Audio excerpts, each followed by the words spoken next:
La princesse au petit pois. Conte de Hans Christian Andersen.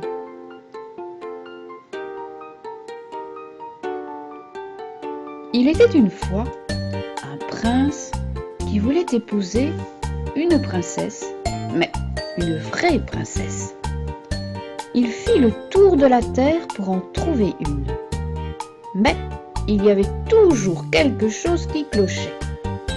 Des princesses, il n'en manquait pas, mais étaient-elles de vraies princesses? C'était difficile à apprécier. Toujours une chose ou l'autre ne lui semblait pas parfaite. Il rentra chez lui, tout triste. Il aurait tant voulu avoir une véritable princesse. Un soir, par un temps affreux, éclairs et tonnerres, cascades de pluie, que c'en était effrayant. Il frappa à la porte.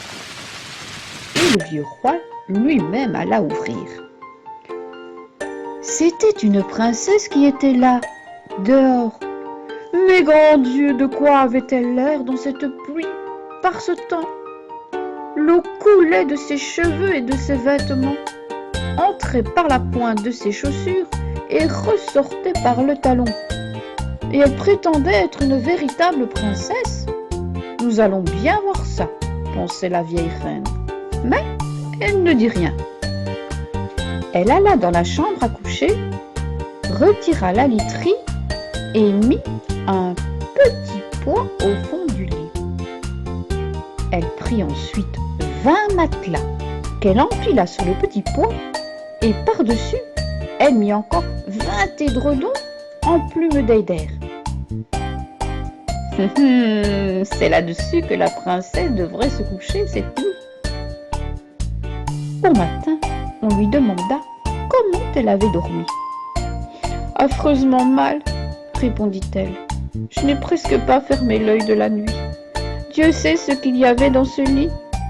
J'étais couchée sur quelque chose de si dur que j'en ai des bleus et des noirs sur tout le corps. C'est terrible. » Alors, ils reconnurent que c'était une vraie princesse, puisqu'à travers les 20 matelas et les 20 édredons en plumes d'eider, elle avait senti le petit pois. Une peau aussi sensible ne pouvait être que celle d'une authentique princesse. Le prince la prit donc pour femme, sûr maintenant d'avoir une vraie princesse. Et le petit pois fut exposé dans le cabinet des trésors d'art, où on peut encore le voir si personne ne l'a emporté.